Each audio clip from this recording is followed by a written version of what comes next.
Joined here with Cal State Dominguez Hills, the 2025 Division II West Regional Champions. Head coach Steve Becker, Jeremy Dent-Smith to his left, and Adam Afifi to his right. Coach, congratulations. What a game here tonight. Thank you. Try to put some words to that win here.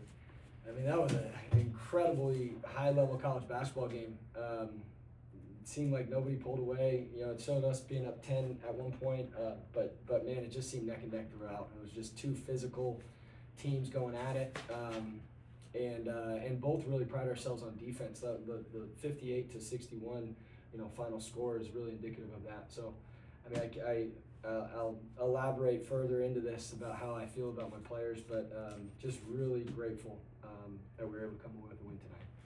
Jeremy, for you, all-tournament team, 12 points tonight. Coach mentioned the defense, though, that charge you drew in the final minute. What did you see on that play? And that really swung the momentum back in your guys' favor. I mean, we've been talking all week about, bully ball. And so I knew he was one of the people who really liked to bully ball. He's strong, physical. So I let him bump me one time, and Coach was telling us all week, or he's been saying it, he said, let him bump you the first time, and then the second time, charge. So I let him bump me the first time, and then once he did the second one, I charged, and, I put it on the refs to make the call, and they did. Well, Adam, for you got the bucket on the other end, put you guys up by 3. Tournament most outstanding player, 23 points, 12 boards tonight. Talk about your performance. They just couldn't seem to stop you out there tonight. It's not just me. It's a team performance. I go how our guys go, and they put me in good position. And coach called the right plays, and I can't do it without them. It's not an individual performance. Coach, talk about that second half. I mean, you guys were up by 10. Point Loma comes back. They went up by 4. Obviously, neutral, but it's in Point Loma's home gym. But you guys stayed the course and found a way to win here in the end. Yeah, we've got a large majority of guys that have stayed together. Quite frankly, they're all that's right with college basketball. They're invested in each other. They take pride in their school. And in a day and age where guys transfer left and right, at the first available opportunity, we've got guys that stuck together. And then fortunately, we were able to attract a talent like Adam, who came here for this, for this feeling right now. And so, to your point, though, we've been in so many of these tight situations together.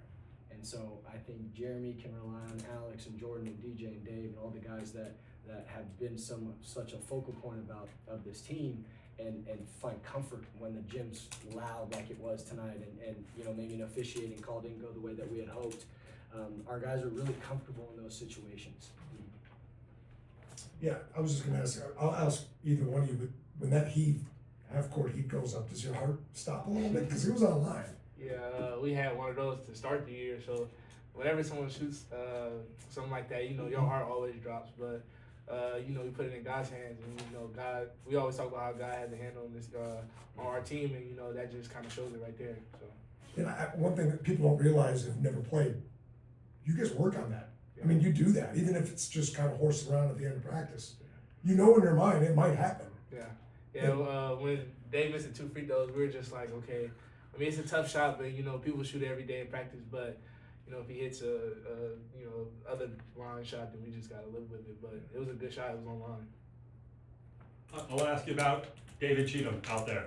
You say he missed the 2 free throws. Well, he didn't miss very many this weekend. Could you tell me how he really helped provide kind of a third score to go with you two guys and how he played all weekend? I'll ask Jeremy that. Yeah, I mean, he takes a lot of the load, just scoring-wise. I put my trust in him, and I know all of us do. We put our trust in him because we know, Dave is always going to get to the rim, get fouled. So just him being that steady force, when I'm not always going, and I can't find my shot. I know if I get it to Dave, he's always that consistent person who's going to give us what we need, whether it's scoring 20 or getting 10 rebounds. He always finds a way to impact the game. Yeah. So he's just this whole tournament, he's been showing what we've been seeing all year. I'd like to ask about a couple of the other guys that maybe aren't the ones, the biggest scoring ones, but had impact plays on this, especially this regional in this game. Adam, I'd like to talk to you about somebody you went out for a little bit, you got hurt a little bit. John Solomon came in, gave you guys some good minutes, continue guys to rebound. DJ Guest coming off the bench. Could you just talk about some of the other guys that are maybe some of the unsung ones that helped you guys? And a lot of respect to John, a lot of respect to DJ. We got players on our team that could start on a lot of Division II teams in the country, and they're over here sacrificing. They make us better every single day on scout team. So we really owe it all to them. Our scout team is probably one of the best scout teams in the country, and they prepare us for every single game. And DJ, he's a dog. He comes in there, he plays his role, he's aggressive, and they're important guys. We wouldn't be here without them. Mhm. That's what. Can I take a second to elaborate on that? Just DJ Guest, real quick. DJ's been all conference for 3 years, right? DJ's led this team in scoring. DJ could have transferred to a lot of different places. He's an incredible student, really smart kid. DJ's one of the most committed people and selfless people, and someone that just is the epitome of having the right intentions. DJ's so selfless. We would not be here without DJ. And so DJ started a lot of the year. His minutes, he's always a guy that plays a lot for us, but we made a move at one point in the year to insert David Cheatham into the starting lineup, and that was the first time in 2-3 years that DJ has come out of the starting lineup. And DJ didn't have a complaint. He's just a winner. He's about the right things. And you know, to say that we wouldn't be here without DJ, you know, he just means so much to our season. Can you tell me what this means to your program, this win? I believe you guys came in your first conference, or your first NCAA win since 2011, I believe, when this whole thing started. Yeah. Now you guys are going to the Elite Eight. Yeah, you know, we've talked about, I mean, this is the best team in school history, you know. So we've surpassed the win total by 5 wins or so now at this point. So, you know, we just have a really rare, special group of guys who's, again, just really committed to each other. They're really good players, right? We feel, it's a great feeling going into any game that you play and feel like you got the better players. And that's how I feel as a head coach. So we're very thankful and fortunate for that. But for our program, I mean, this is elevating the level of Dominguez Hills basketball without question. Back to back, we've talked about compartmentalizing the season and checking off boxes. So we talked about being the first Dominguez Hills men's basketball team to ever win the CCA title outright. We did that. We shared it last year, so we were back to back, but we were last year. First time ever we've won it outright. Check. First conference tournament title. We want to get that check. Now as the West Region was the next one, and so now we're going to have our sights set on you know, the Elite Eight. But yeah, I mean, just incredibly thankful for the people in our locker room. Final one for me. Just tell me about the opportunity to play in front of this environment and just how this was all weekend for you. How was it, guys? Insane, honestly. We knew, you know, they were gonna pack it out. We knew they had great fans, great energy. We saw it when they played San Bernardino, so we knew, you know, in times where they went on a run, we gotta stay calm, stay composed, and I feel like that's something we've been doing all year. You know, we've been battling through adversity. You know, we trust each other. I love my guys, and you know, we believe in each other. So. Yeah, I think I love this type of energy. Almost better than a home game sometimes. Just being able to, you know, I feel like it brings you closer.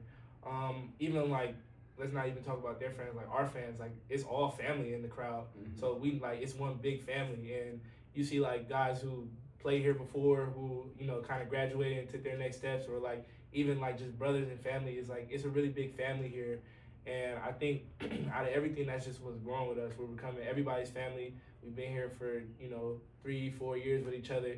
And the people who came in and who are new, it feels like they've been here for a while. So just being able to, you know, kind of, especially in this environment, know that you have people backing you and know you're playing for something, you know, kind of bigger for yourself is like motivation, especially, you know, in a hostile environment. Jeremy, talk about your guys' defensive effort tonight. I mean, Point Loma can shoot the lights out of the ball, but you held them 5 for 22 from 3-point range. You had 20 points to their 7 off turnovers. So what would you guys do on the defensive end that helped you guys tonight? I mean, we just all tournament we talked about staying solid, just being able to guard one-on-one. We know they had a lot of shooters, so just, you know, being able to stay in front so we wouldn't have to give too much help off shooters. So, you know, just staying attached, always making sure they had a hand in their face, like kind of running them off the line. So we knew if we could, you know, if we stayed disciplined in our game plan, then we were going to be able to win the game. Adam, talk about, I mean, you guys only 2 for 17 from 3-point range, but I mean, in the paint had 28-20 advantage, and, you know, and still find a way to win this game. I mean, talk about, you know, your guys' aggressiveness, got them in foul trouble a little bit, just what you were able to do down low. We just got a gritty, tough group of guys. You know, we're gonna find out how to win no matter what. You know, we haven't been shooting the best from the 3-point line, I think, all tournament, but we got shooters, so they gonna fall in Indiana. So for sure. It's a good place to shoot, by the way. They've been known for it. That's right. Good call. Well, Adam, talk about you made that basket, put you guys up by 3, you know, timeouts called there. That, you know, there's like 11 seconds left. I mean, you could see the emotion on your face there and how much that meant to you. I mean, just talk about being able to step up for your team in that moment. I mean, you know, coming here my first year, they believe in me. Coach believes in me. The whole group, you know, they trust me, and you know that just boosts my confidence and it makes me want to go harder. You know, my family was in the stands. You know, it was an emotional game, so you know I go how they go, and you know when if they need me to step up, I'm gonna step up. Jeremy, Coach mentioned it. I mean, the program history you guys are making. Talk about being able to check this one off the list and just how excited you are to keep this thing rolling. Yeah, man. I think this is just like what we play for, like all year. You know, ever since my freshman year, you know, it felt like we were always building something. So last year was kind of okay. We got our feet wet, and then this year we feel like you know we can take it all the way. So I think that's just motivation. You know, we all are like hungry. Whenever we win something, it's like okay, we want to celebrate tonight, but we always just keep working. And you know, I think that's the bright side of it because we just want to play basketball for as long as we can. So. You know, as long as we can keep doing that and we can keep making sure we play basketball with each other, the history will follow. Well said. Coach, any final thoughts here before we get on the plane? No. Credit your guys' athletic director. I thought Jordan did an incredible job. This was well ran and very first class from top to bottom. So thank you guys. Also, shout out to I feel like two people who don't get a lot of credit on our team, especially Alex. I think Alex is our leader. I know we just didn't get to talk about him. I feel like he needs to kind of be talked about. Him and Jaden, they kind of just always keep us steady. You know, it might not be like it might not pop up on the stat sheet, but you know, like when you see them, how hard they play, how committed they are, and not even on just in the games, but in practice every day, pushing people to get better. Definitely like our two like best competitors. Like they always are fiery. So I feel like those people like that need some credit as well. Yeah. Well said. Gentlemen, congratulations. Best of luck in Thank Indiana. you guys. Thank you. Thank you.